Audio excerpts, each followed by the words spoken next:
नमस्कार, जय हिंद। स्वागत है आप लोगों का दृग द टारगेट के ऑनलाइन प्लेटफॉर्म पर।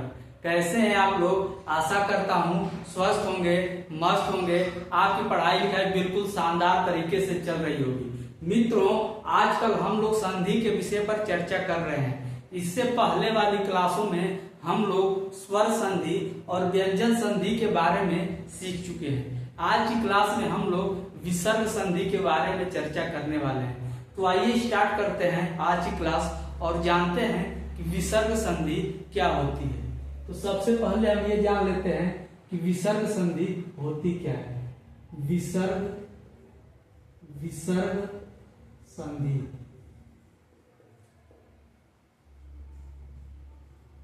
विसर्ग संधि होती क्या है? तो अगर कहीं पर भी विसर्ग का मेल व्यंजन से हो जाए या फिर विसर्ग का मेल स्वर से हो जाए तो वहां पर विसर्ग संधि होती है। विसर्ग संधि का यह चिन्ह होता है एक बिंदु ऊपर और नीचे। यदि इस विसर्ग का मेल व्यंजन से हो जाए या फिर इस विसर्ग का मेल स्वर से हो जाए तो वहां पर विसर्ग संधि होगी। क्या होगा? यदि विसर्ग का मेल व्यंजन से हो जाए तब भी वहां विसर्ग संधि, यदि विसर्ग का मेल स्वर से हो जाए तो वहां पर विसर्ग संधि होगी। अब इस विसर्ग संधि के अंतर्गत कुछ नियम है, अब हम उन नियमों पर चर्चा करेंगे। तो आइए जानते हैं सबसे पहले विसर्ग संधि के अंतर्गत नियम नंबर 1। हम बात करते हैं नियम नंबर 1 की। नियम नंबर 1। तो नियम नंबर 1 क्या कहता है कि यदि विसर्ग से पहले नियम नंबर 1 कहता है यदि विसर्ग से पहले आ रहा हो और विसर्ग का मेल अ से हो जाए या फिर किसी भी वर्ग के तीसरे, चौथे या फिर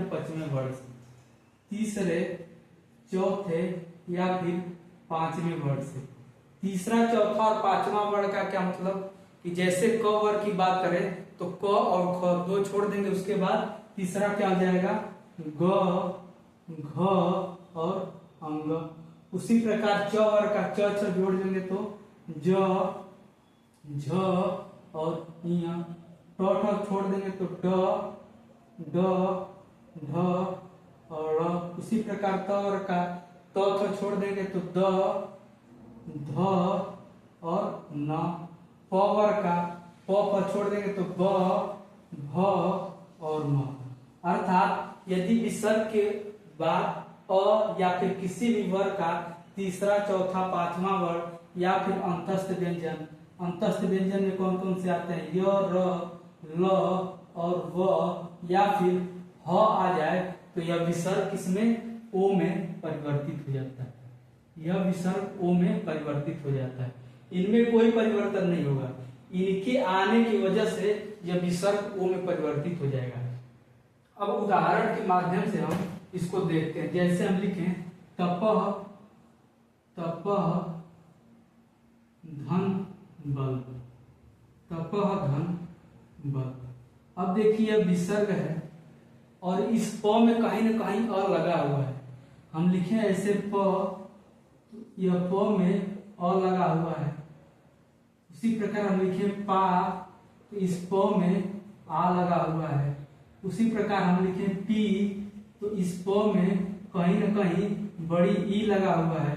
तो इस प्रकार से इस प में अ लगा हुआ है तो यहाँ से अ निकल के आ गया और यहाँ क्या है? ब है। अब देखिए विसर्ग से पहले अ आ गया और विसर्ग के बाद ब आ रहा है, जो प वर्ग क्या है? तीसरा वर्ग है। तीसरा वर्ग आ गया तो यह विसर्ग किसमें? ओ में परिवर्तित हो जाएगा। विसर्ग ओ में परिवर्तित हो जाएगा। अब हम इसको लिखेंगे त और प के नीचे हलंत और ऐसा रहेगा, क्योंकि ये इस अ में कोई परिवर्तन नहीं होगा, यह सिर्फ विसर्ग ओ में चेंज हो जाएगा। तो यह ओ की मात्रा लग जाएगी और इसके बाद इसको लिख देंगे बल। तो तपह और बल के योग से क्या बन गया? तपो बल। और एग्जाम्पल लेते हैं, जैसे तपह तपः धन भूमि, तपः धन भूमि। अब देखिए यह विसर्ग है और यह प में अ लगा हुआ है तो यहाँ से अ निकल के आ गया, और उसके बाद क्या यहाँ पर भ है, तो विसर्ग से पहले अ आ गया और विसर्ग के बाद भ आ गया। तो भ क्या है, प वर्ग का चौथा वर्ण है, तो यह विसर्ग किसमें, ओ में परिवर्तित हो जाएगा, ओ में परिवर्तित हो जाएगा। तो इसको हम लिख देंगे त प, और यह ओ की मात्रा प पर लग जाएगी, और यह फिर भूमि। तो तप और भूमि के योग से बन गया तपो भूमि। आइए कुछ और एग्जाम्पल देखते हैं, और कुछ एग्जाम्पल हम लोग देखते हैं। जैसे हम एक एग्जाम्पल ले रहे हैं, पयः धन, पयः धन धन, पयः पयः धन धन, पयः धन धन।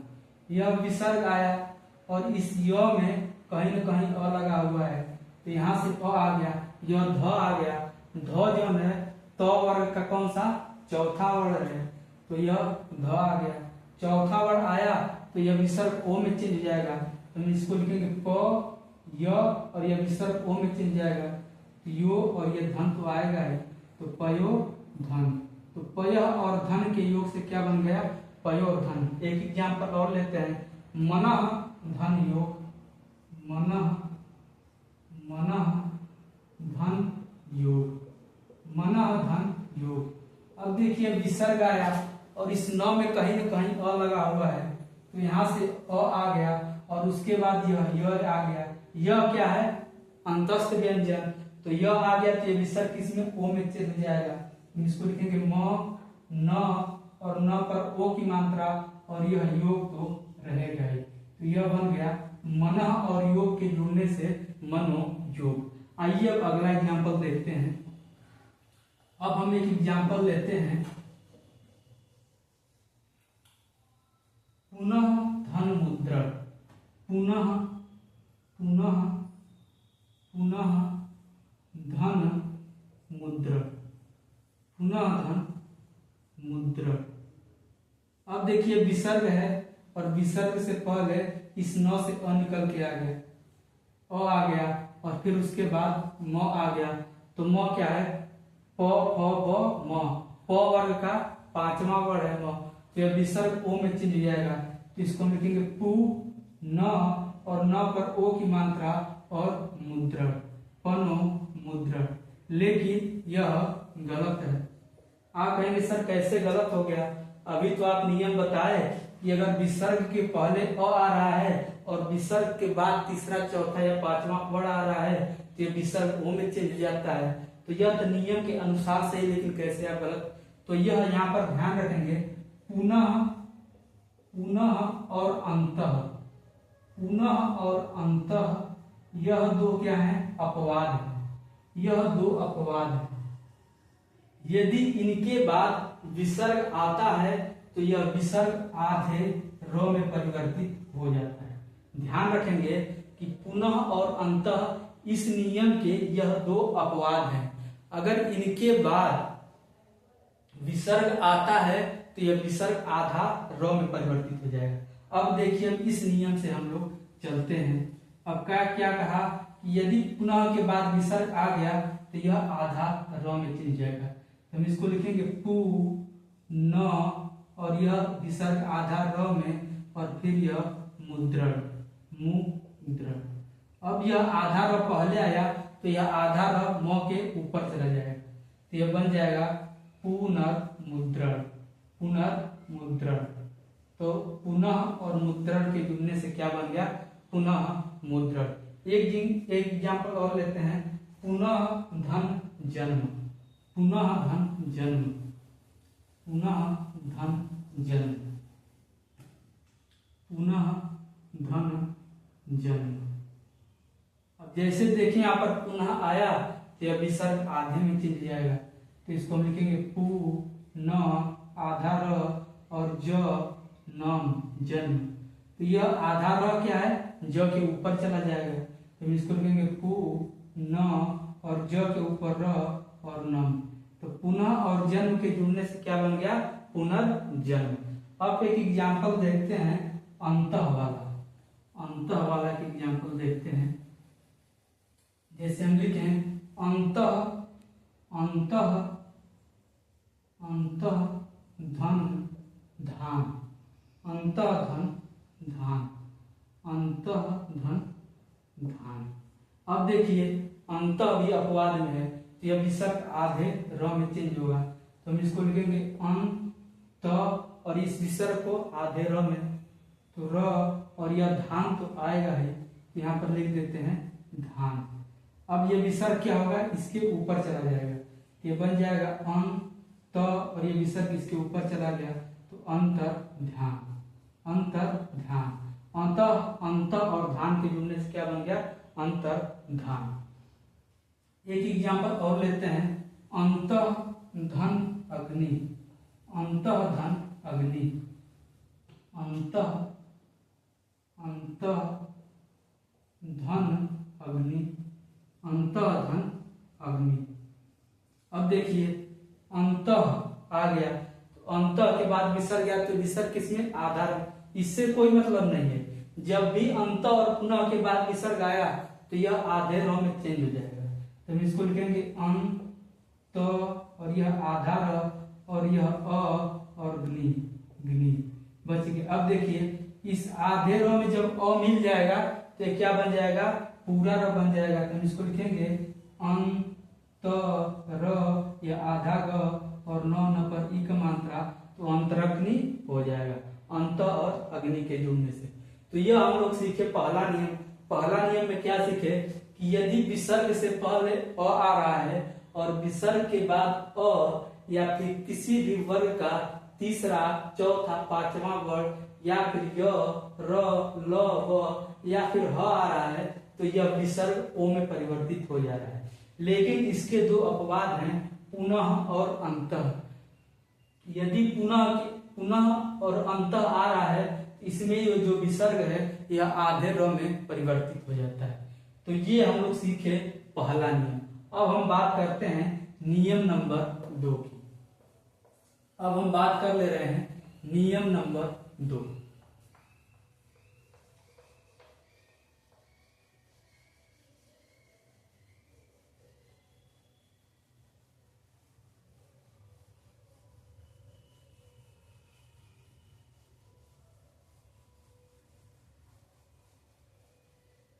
नियम नंबर 2 कहता है कि यदि विसर्ग से पहले अ या आ को छोड़कर, अ या आ को इनको छोड़कर कोई दूसरा स्वर आए, इनको छोड़कर कोई दूसरा स्वर आए, यदि दूसरी भाषा में कहें तो विसर्ग से पहले छोटी बड़ी छोटा ऊ बड़ा ऊ ए ओ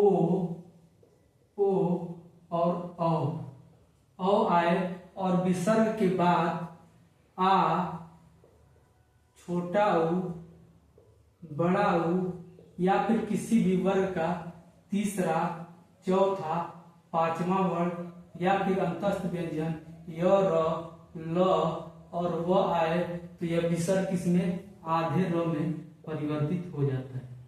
क्या सीखे हम लोग कि यदि विसर्ग से पहले अ और आ को छोड़कर, अ और आ कर छोड़कर मतलब इनमें से अगर कोई भी वर्ड आ जाए और फिर विसर्ग के बाद आ आए, छोटा ऊ या फिर बड़ा ऊ या फिर किसी वर्ग का तीसरा चौथा पांचवा वर्ग या फिर य र ल व आए तो यह विसर्ग आधे र में परिवर्तित हो जाता है। अब एग्जाम्पल के माध्यम से हम देखते हैं निह धन आशा, निह धन आशा, निह धन आशा।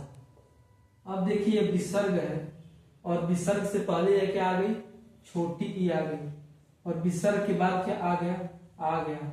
तो यहाँ पर लिखा है कि यदि विसर्ग के पहले अ और आ को छोड़कर तो क्या आ गई, ई आ गई, और यदि विसर्ग के बाद आ उ या फिर छोटा हो तो यहाँ पर आ गया आ, तो यह विसर्ग आधे र में परिवर्तित हो जाता है। तो इसको हम लिखेंगे नी और यह र के नीचे हलंत, ये आधे र में चेंज है हलंत और फिर यह आ और सा, सा। यह क्या होगा, र में जब आ लग जाएगा तो यह रा बन जाएगा। तो नी और आशा के जुड़ने से क्या बन गया, नीराशा। और एग्जाम्पल देखते हैं, जैसे निह धन धन, निह धन धन,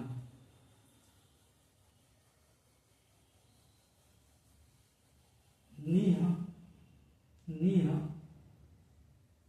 निह धन धन, निह धन धन। अब देखिए यह विसर्ग आ गया और विसर्ग से पहले छोटी आ गया, उसके बाद ध आ गया, तो यह त वर्ग का त थ द ध, त वर्ग का चौथा वर्ग आ गया ध, तो यह विसर्ग किसमें आधे र में चेंज हो जाएगा। इसको हम लिखेंगे नी और इस विसर्ग को लिख देंगे आधा र और यहाँ से इस धन को ले लेंगे तो नी र धन। अब यह आधा र मानक रूप में लिखेंगे तो इसके ऊपर चला जाएगा, तो यह बन जाएगा निह और धन के योग से निर्धन। और एग्जाम्पल लेते हैं, जैसे निह धन जन, निह निह धन जन, निह धन जन।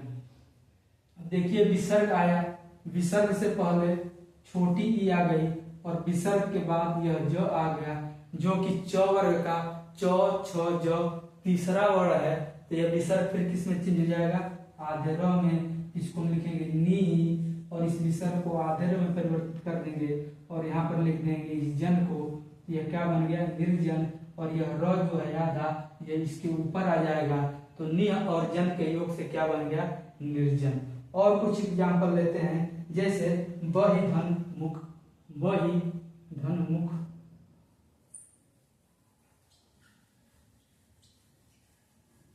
बहि धन मुख, बहि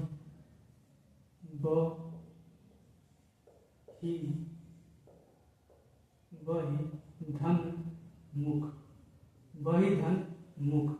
अब देखिए विसर्ग है, विसर्ग से पहले ये क्या आ गई, छोटी ही आ गई और विसर्ग के बाद क्या आ गया, यह म आ गया, म आ गया, तो प फ ब भ म, प वर्ग का यह पांचवा वर्ग हो गया, तो यह विसर्ग किसमें आधे र में चेंज हो जाएगा। तो इसको लिखेंगे ब ह पर ई का मात्रा और इस विसर्ग को आधा र और मुख, मुख, तो यह र किस पे, इसके ऊपर चला जाएगा, तो बन जाएगा बहिर्मुख। बहि और मुख के जोड़ने से क्या बन गया, बहिर्मुख। तो ये हम लोग देखे नियम नंबर 2। नियम नंबर 2 में क्या देखे कि यदि विसर्ग से पहले अ और आ को छोड़कर कोई दूसरा स्वर आता है और विसर्ग के बाद आ छोटा हो, बड़ा हो या फिर किसी भी वर्ग का तीसरा, चौथा, पांचवा वर्ग या फिर य र ल व अंतस्थ व्यंजन आते हैं, तो यह विसर्ग आधे र में परिवर्तित हो जाता है। तो ये बात की हम लोग नियम नंबर 2 की। अब बात करते हैं नियम नंबर 3। नियम नंबर 3 क्या कहता है, आइए इस पे चर्चा कर लेते हैं।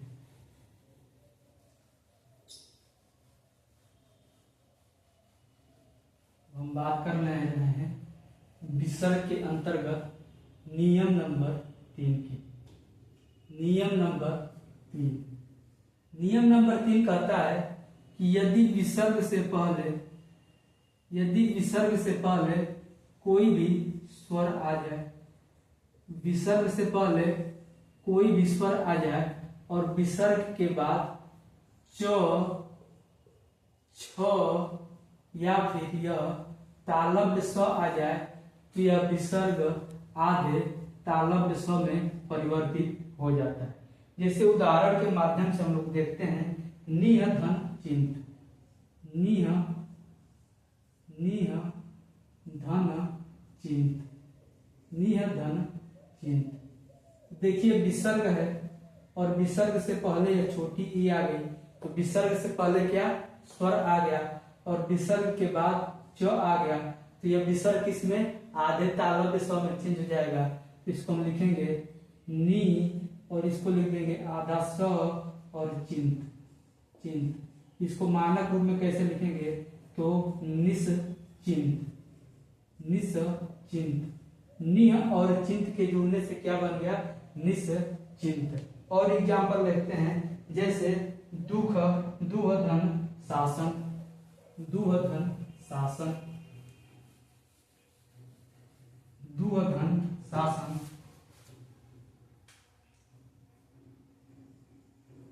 दुह धन शासन, शासन। अब देखिए इस विसर्ग से पहले यह छोटा हुआ आ गया, इस द से क्या निकल के आ गया, छोटा हो, और विसर्ग के बाद यह तालव्य स आ गया। तो लिखा है कि यदि विसर्ग से पहले स्वर और विसर्ग के बाद तालव्य स आता है तो यह विसर्ग आधे तालव्य स में परिवर्तित हो जाता है।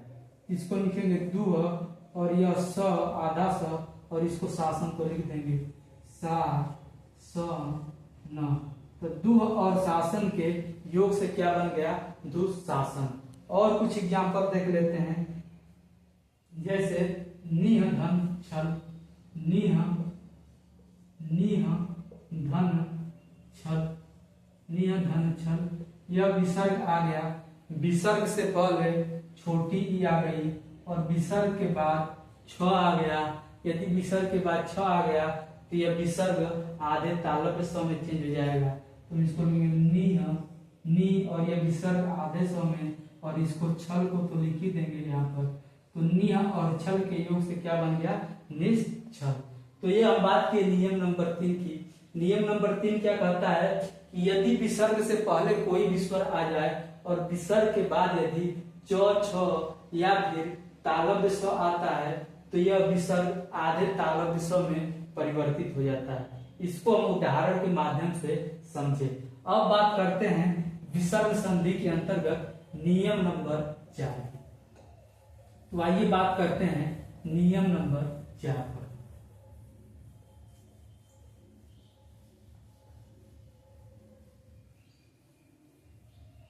नियम नंबर 4 क्या कहता है,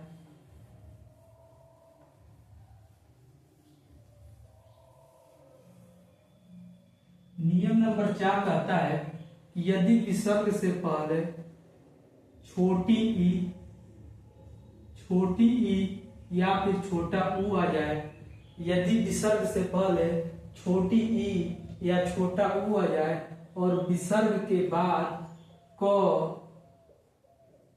ख च छ को छोड़ देंगे, उसके बाद ट या फिर ठ, उसके बाद प या फिर ह। यदि विसर्ग से पहले छोटी ई या छोटा ऊ और विसर्ग के बाद क ख, उसके बाद च वाला छोड़ देंगे, जैसे क च ट त और प। इसमें क का 2 ले लेंगे, ट का 2 ले लेंगे और प का 2 ले लेंगे। यदि विसर्ग के बाद क ख ट ठ या प फ आता है तो यह विसर्ग आधे मूर्धन्य स में परिवर्तित हो जाता है।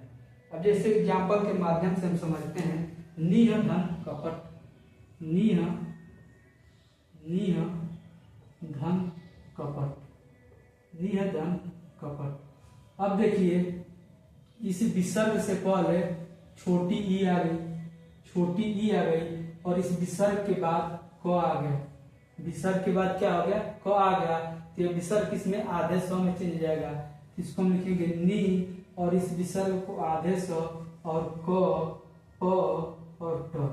तो विसर्ग में निह और कपट के जुड़ने से क्या बन गया, निष्कपट। और एग्जाम्पल देखते हैं, जैसे निह धन कंटक, निह धन कंटक, निह धन कंटक। अब देखिए इस विसर्ग से पहले छोटी ई आई और विसर्ग के बाद क, तो ये विसर्ग किसमें, आधे मूर्धन्य स में चेंज जाएगा, तो ये बन जाएगा निष्कंटक। निह और कंटक के जुड़ने से निष्कंटक। और देखते हैं निह धन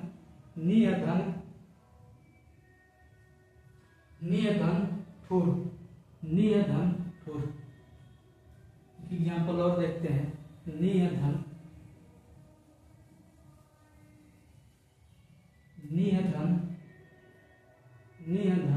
ठुर, निह धन ठुर। देखिए विसर्ग के पहले, इस विसर्ग के पहले इसमें छोटी ई आई है और विसर्ग के बाद ठ आ गया, विसर्ग के बाद ठ आ गया, तो ये विसर्ग किस में आधे मूर्धन्य स में चेंज हो जाएगा। इसको लिख देंगे निष्कपट, निष्ठुर, निस हो गया और यह ठुर लेंगे तो नि और ठुर के जुड़ने से क्या बन गया निष्ठुर। तो ये बात की हम लोग नियम नंबर 3 की। नियम नंबर 3 क्या कहता है कि यदि विसर्ग से पहले छोटा ई या छोटा हुआ है और बाद में क ख ट ठ या फिर प फ आए तो यह विसर्ग आधे मूर्धन्य स में परिवर्तित हो जाता है। अब हम बात करते हैं नियम नंबर 5 की। यह था नियम नंबर 4। अब बात करेंगे नियम नंबर 5 की। नियम नंबर 5 क्या कहता है?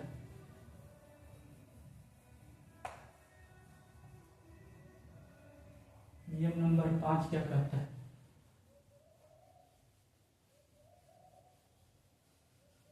नियम नंबर 5 कहता है यदि विसर्ग से पहले, यदि विसर्ग के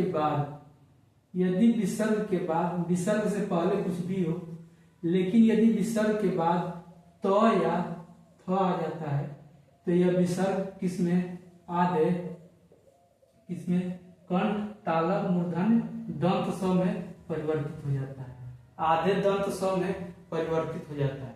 अब उदाहरण के माध्यम से देखते हैं, जैसे नमः नमः धन ते, नमः धन ते। देखिए विसर्ग आया और विसर्ग के बाद तो आया तो विसर्ग आधे किसमें कंठ ताल दंत स में, दंत स में यह परिवर्तित हो जाएगा। तो न म यह आधा स और ते, तो नमः और ते के योग से बन गया नमस्ते। और एग्जाम्पल लेते हैं, जैसे निह धन तेज, निह धन तेज, निह धन तेज। अब देखिए यह जो है कि विसर्ग के बाद तो आ रहा है कि विसर्ग आधे स में चेंज हो जाएगा तो बन जाएगा निह और तेज के योग से निस तेज। और एग्जाम्पल लेते हैं, जैसे दुअधन नियधन संताप,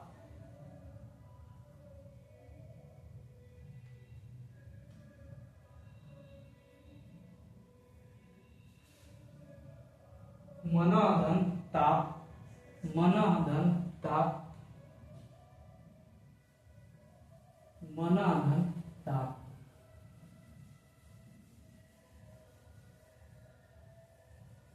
मनधन ताप, मनधन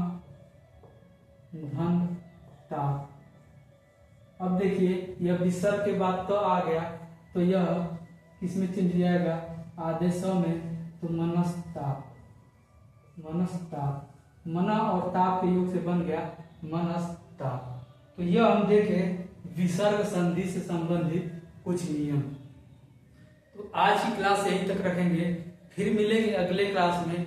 और अगले क्लास में अभी विसर्ग संधि से ही संबंधित कुछ नियम बचे हुए हैं, तो उन नियमों पर हम चर्चा करेंगे। तब तक के लिए नमस्कार, जय हिंद, धन्यवाद।